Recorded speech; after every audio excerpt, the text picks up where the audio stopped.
All right, so let's do the rest of the problem from chapter 8. Okay, so the first one is this one. Okay, so here we are asked to find, basically estimate the kinetic energy, I mean the rotational kinetic energy. Okay, so the given, what are the given information here? We are given a disc is diameter. Okay, so so the diameter is 10 meter and the mass of the object is given, and it says that that the frequency is 100 RPM. Okay,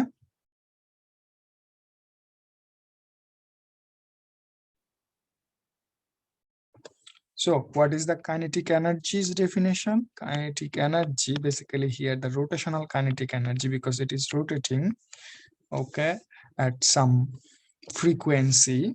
Okay, so that means it is the rotational kinetic energy.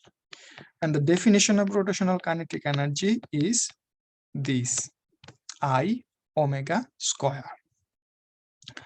Now it's basically a rotating disc. Okay, so now here we have to use the information from the list of moment of inertia. So if the disc rotates about its center, okay, the moment of inertia of this kind of thing, this kind of disc, is half m r square. Okay, you can go to the list and check.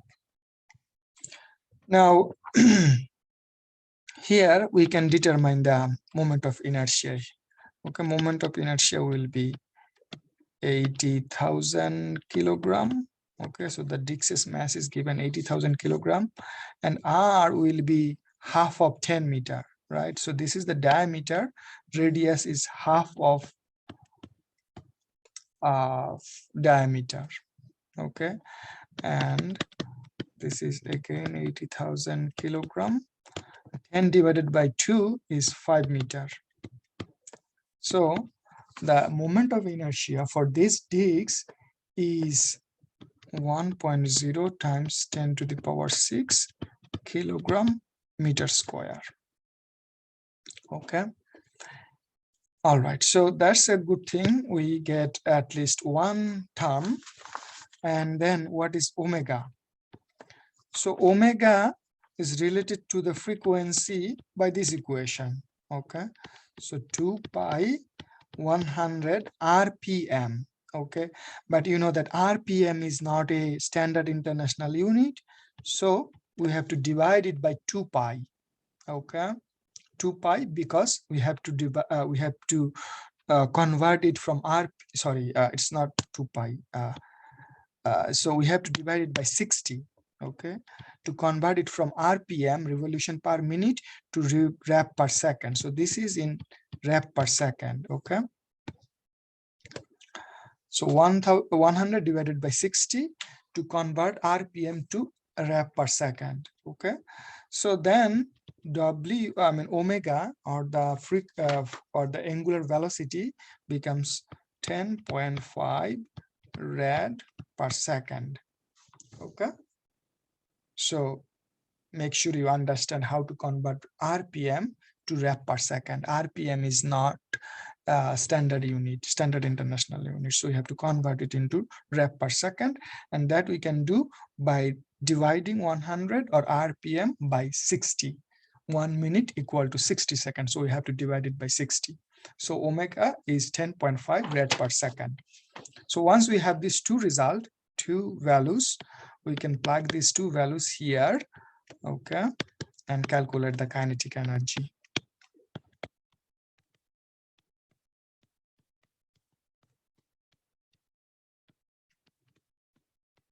So the kinetic energy is, I got 5.5 times 10 to the power 7 joule. All right.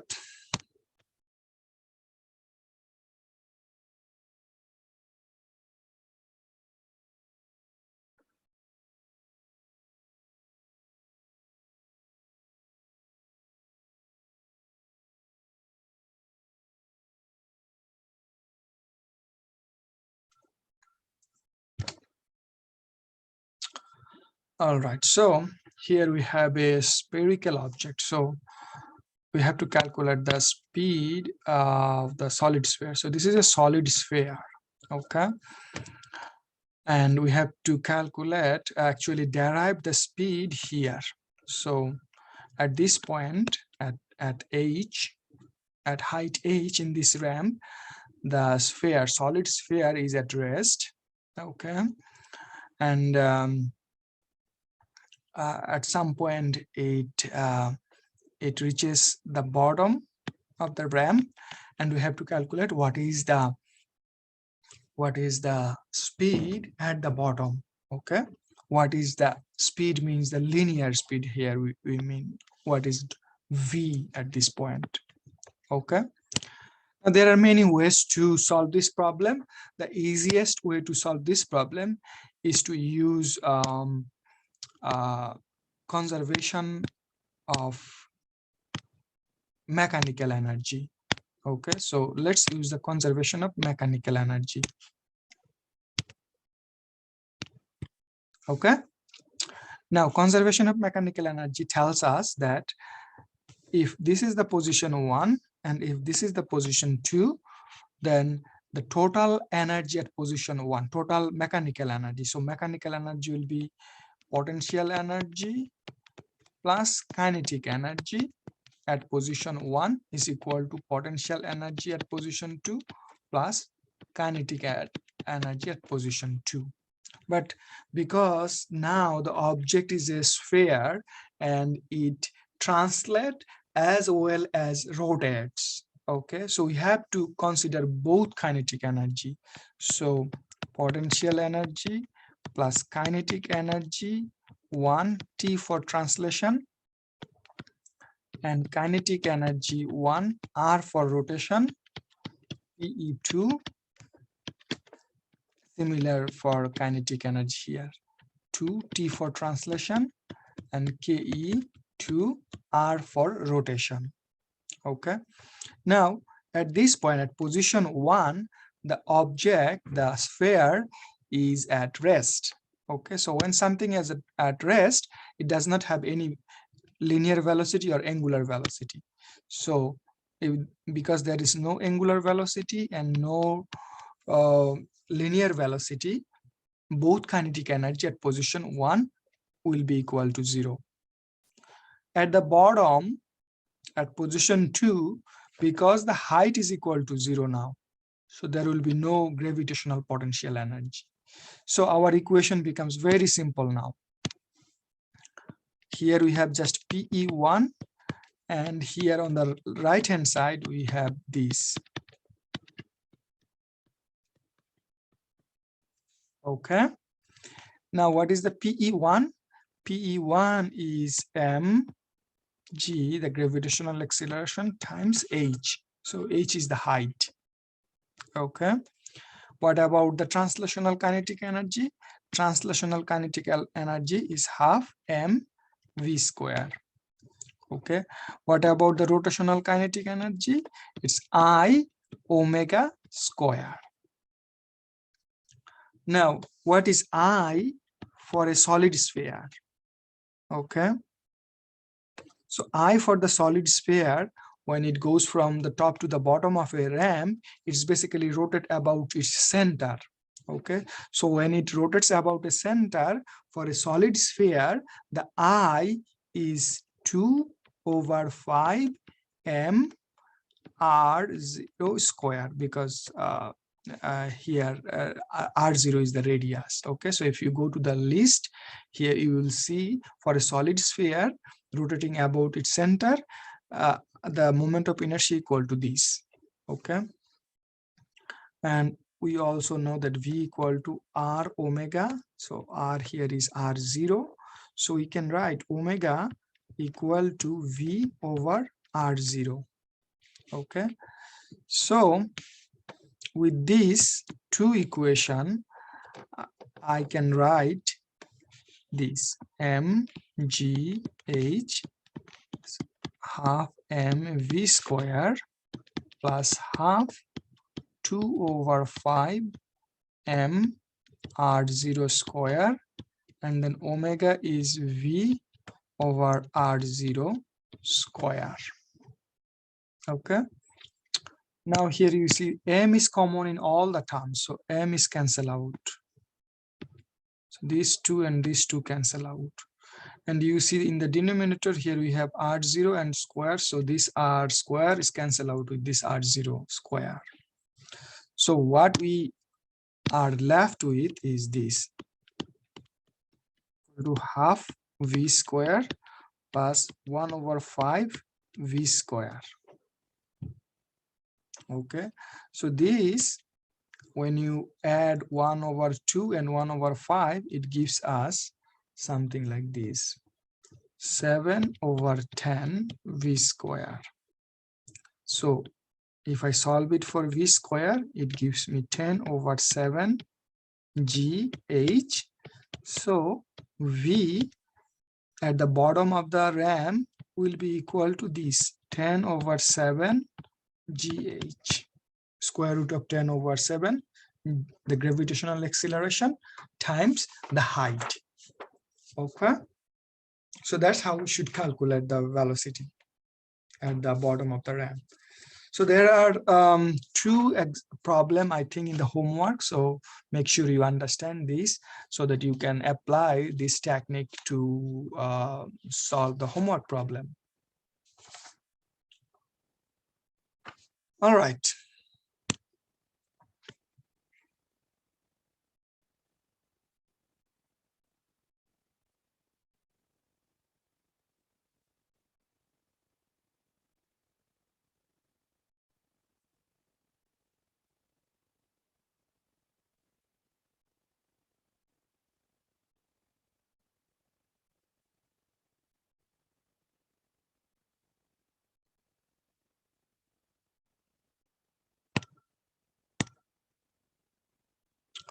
All right, so the next three problem is about the conservation of angular momentum.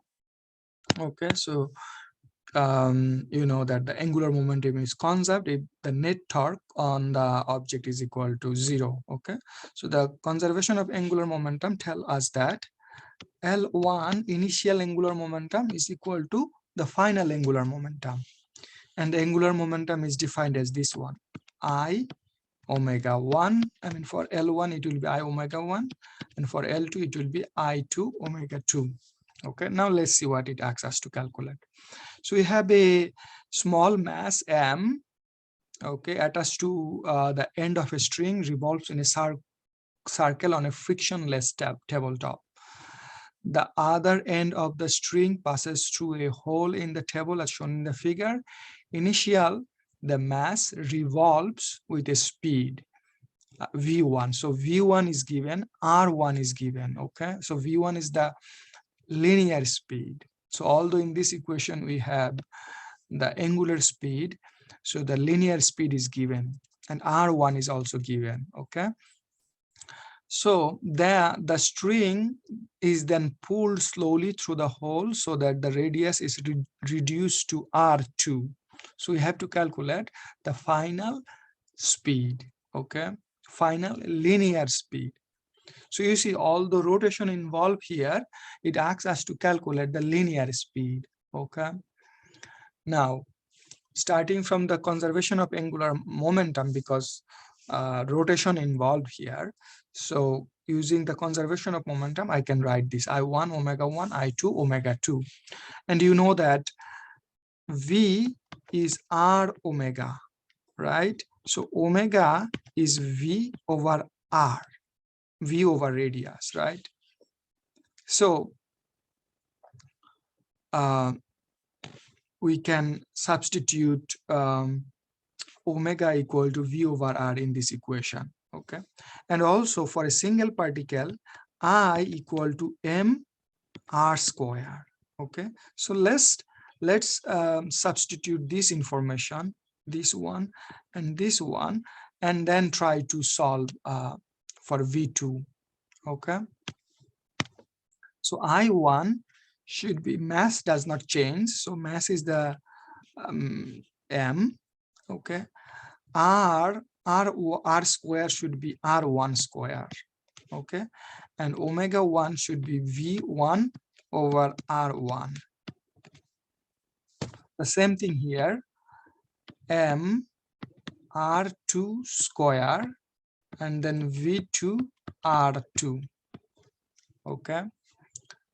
So here you see M and M cancel out because this is common in both terms, and then one of the R1 is cancel out, one of the R2 is cancel out.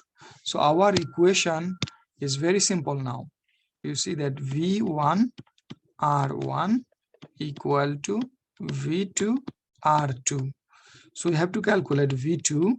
So if I solve it for V2, it gives us this.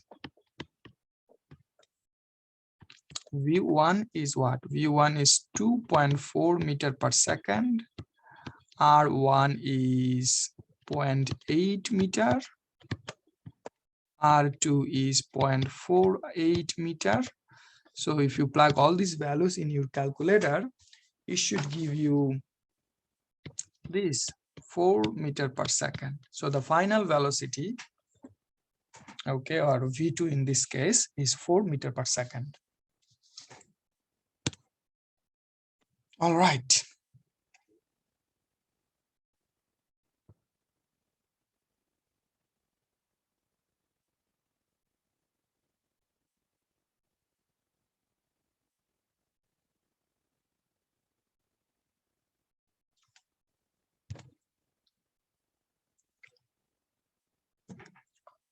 All right, so we have a clutch system, okay. So the question says that we have two mass, so MA and MB. So MA is initially start rotating from rest to omega 1, okay, and then at some point M1 sorry MA at some point MA goes close to MB, so that both rotates together with this velocity, with this angular velocity, okay. So if so, then what is the angular momentum of MA? What is the torque required to have accelerate MA from rest to omega 1, okay. So and so on. I mean, so there are several things it asks us to calculate, okay. So first let's try to understand how to calculate the angular momentum of MA, okay. And also we are given the mass of MA and MB, okay, and the radius of both. Radius of MA is 0.6 meter, and it's the same thing for MB, okay. All right, now if I want to calculate L for this one, the angular momentum, so it asks us to calculate the angular momentum of MA. So LA by definition is IA omega, and because it is rotating at omega 1, so the definition for LA is this, right? The angular momentum of A, the disc A is this. Now it is a disc, okay, so we can go to the list and use this definition for IA. So this is IA, okay, this is a disc rotating about its center, so LA becomes this, okay. Now here we know everything. We know M is 6 kilogram, R is 0.60 meter, and omega 1 is 7.2 radian per second, okay. So plug all these values in your calculator and check whether you get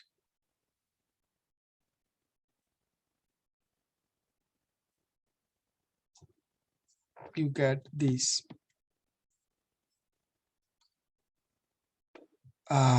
It should be 7.78 kg meter square per second, okay. All right. So that's the first one. The second one, it asks us to calculate the torque required to have accelerated ma from raised to omega 1. Okay. So torque is I alpha, right? So I we know, I mean I a basically, okay, tau a, IA alpha. So IA we know that, right? In the last problem, in here in this problem, you already calculated that, right? So this is basically the IA. Now, if you can calculate alpha, then we can immediately calculate tau. Okay, so how to calculate alpha? So alpha can be calculated from this equation. Omega 1 equal to omega 0 plus alpha t, right? I use omega 1 because we, okay, let me start from here. So this is the one of the kinematic equation, okay? But omega 1 is basically, omega is basically omega 1. So let me write omega 1. And then this is equal to 0. It starts from rest. So it says that the torque required to have accelerate ma from rest to omega 1. So this is 0, and the left hand side is omega 1. So alpha is equal to omega 1 divided by t. Omega 1 is 7.2 rad per second, and t is 2 seconds. Okay, basically delta t and t is the same thing here. So alpha equal to 3.6 radian per second square. Okay, so tau a is half ma r0 square and then alpha. So we know everything here on the left right hand side.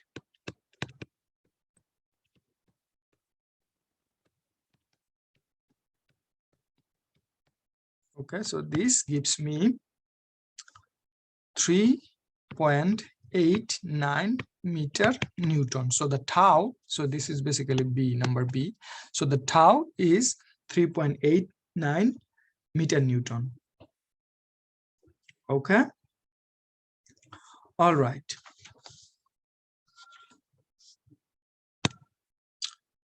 Now let's see what is the number C.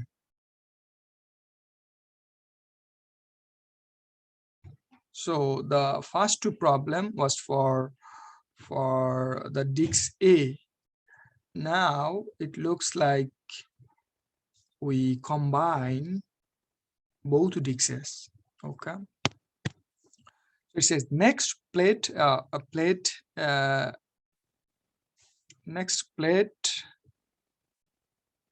MB initially at rest but free to rotate without friction is placed in firm contact with the freely rotating plate MA, and the two plates both rotate at a constant angular velocity omega 2, which is considerably less than omega 1. Where does this happen and what is omega 2? Okay, so basically here we want to know what is omega 2.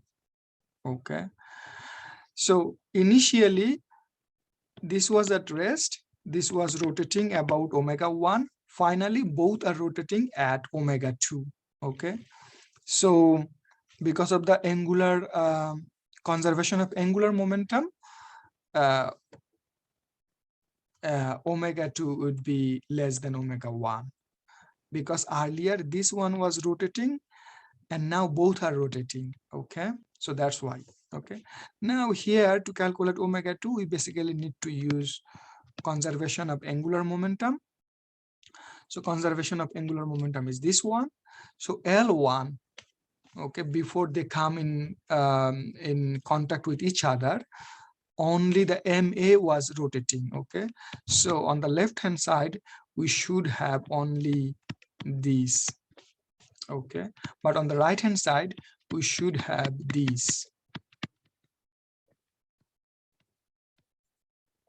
right? Because now when they come close contact with each other, then both are rotating with omega 2. So you have to use both a moment of inertia. So that's why on the right hand side we have to add IA and IB. Okay, now what is IA? IA is half MA R0 square omega 1, and here this is half MA R0 square plus half MB R0 square omega 2.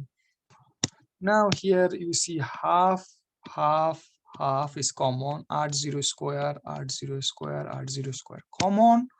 So our equation is very simple now after cancelling all those terms. So omega 2 is basically MA divided by MA plus MB omega 1. So this is 6 kilogram. This is 6 plus 9 kilogram times 7.2 rad per second. So if you plug all these values in your calculator correctly, you should get something like this, 2.88 rad per second. And you see that it is less than 7.2. And it makes sense. Okay, so because now we have a larger system than earlier, so the angular velocities decreases. Okay, because you see here, if you look at this equation, okay, look at this equation, so you see that this increases now. Because this increases, it should decrease, omega 2 should decrease. Okay, all right, the last problem is number 11. Okay, very similar to this one.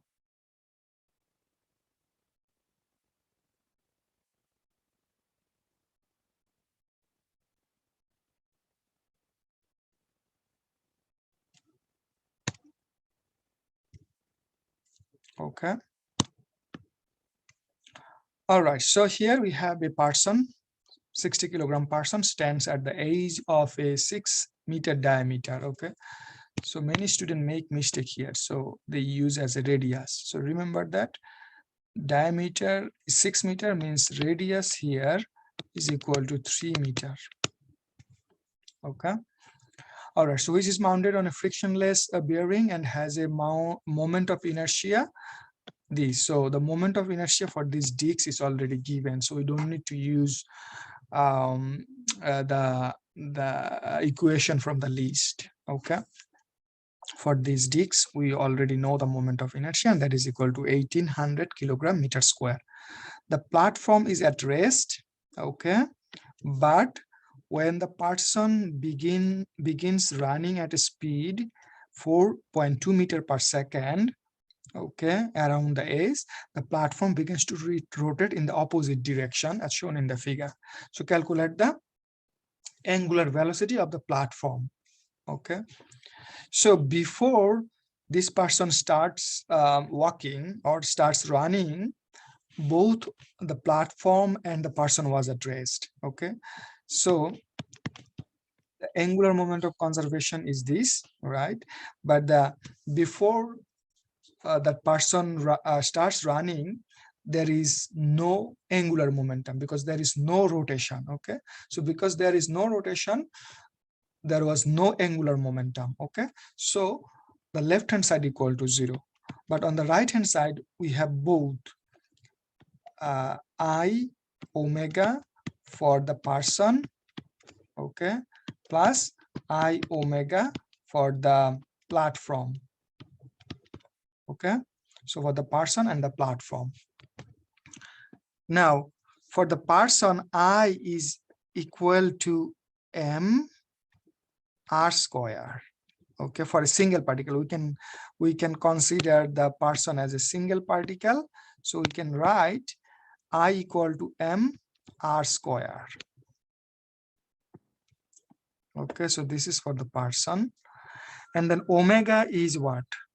Omega is v over r, right? Because you know that v equal to omega r, so omega equal to v over r. So this is for the person, and I for the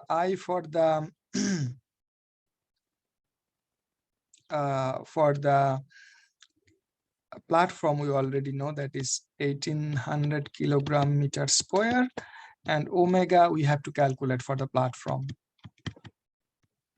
Okay, so let's solve this now, but before we solve it, let's cancel something. So here you see that one of the r is cancelled out.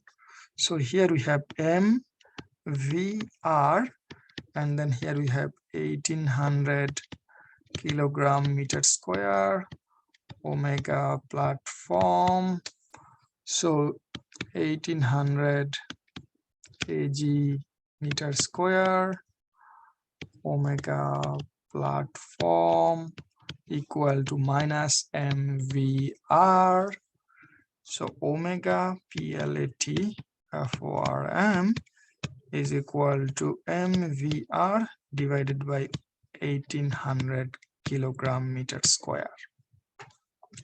And here, let me do it here, so on this side. So m is 60 kilogram, v is 4.2 meter per second, and r is 3 meter. And at the in the denominator we have 1800 kilogram meter square. So if you solve, if you plug all these values in your calculator, it should give you something like this: minus 0.42 rad per second, not square. Okay.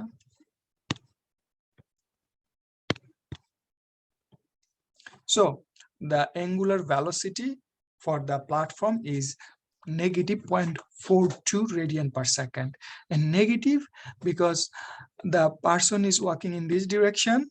Okay, so because the person is walking in this direction, the platform is rotating in this direction. Okay, and this is what? This is clockwise, and clockwise means negative, so it makes sense. So you should get a negative sign. Okay, and negative here means it is clockwise rotation. All right, so with this, we are done with this chapter. So in next class, we are going to start a new chapter, that is the static equilibrium and elasticity.